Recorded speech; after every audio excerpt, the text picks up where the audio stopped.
I just want to give you a brief, as I can, overview of what I learnt from the conference. And it was quite a lot for me, given that it was the first one I've been to. So some of this may be things you already know, and I hope that I won't labour on those points too much. But in summary, I learnt that MND ALS is probably a multi-step disease, probably because it's a hypothesis at this stage.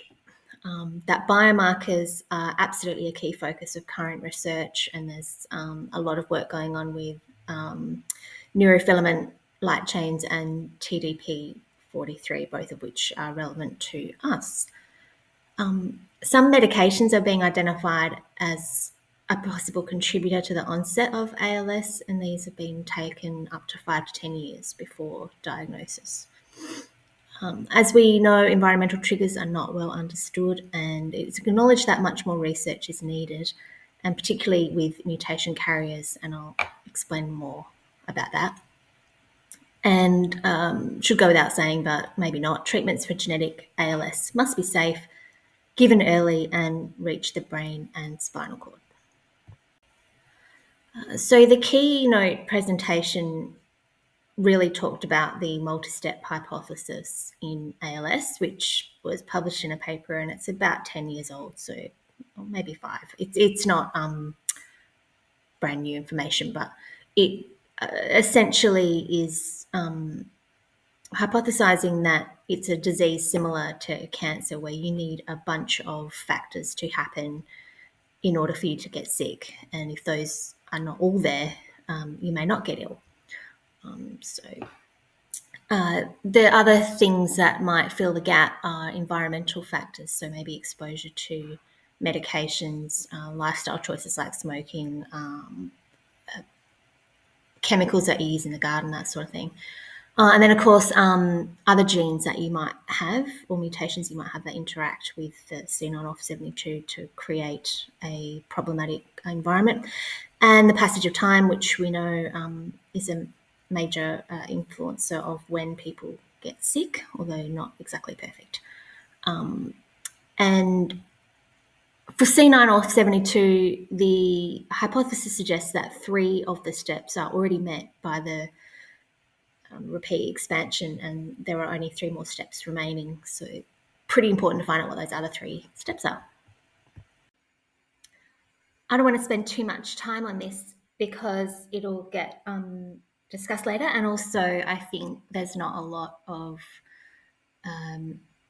evidence in my mind that I could give you for the statements that were made, and that's just because I haven't looked them up, but I would encourage you to do that, and I will do that myself as well. But the idea was that certain medications and the way that they're used might contribute to ALS, but also might actually just serve as biomarkers. So people who use a lot of these types of drugs, so particularly antidepressants, so other psychotropic drugs, people who need a lot of antihistamines or have diabetes, up to 5 to 10 years before you would be diagnosed with ALS, they could be a significant indicator of your risk.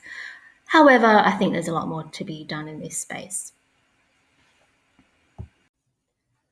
So maybe this was one of the most interesting aspects of the whole conference, and it is just a brief summary of some of the suggested treatments that could be useful in MND. So you can read them, but it's like replacing missing proteins or genes, inactivating mutations, AAV gene therapy, neutralizing genetic variants, and of course antisense therapy and genome editing.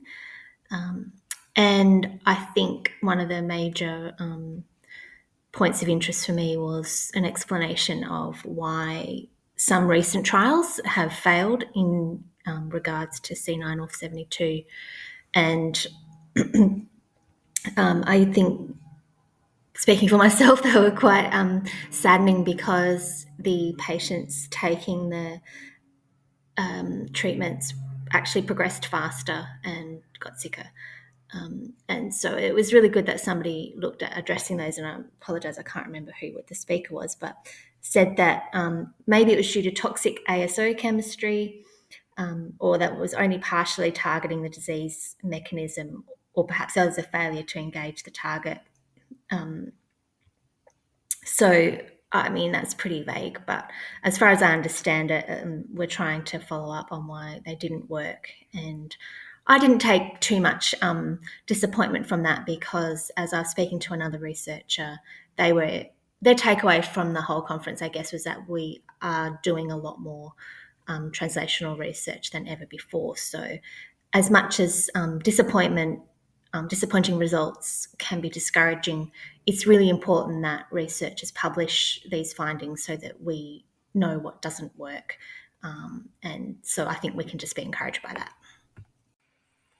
So I'm just going to end with this diagram, which I think maybe you've seen before.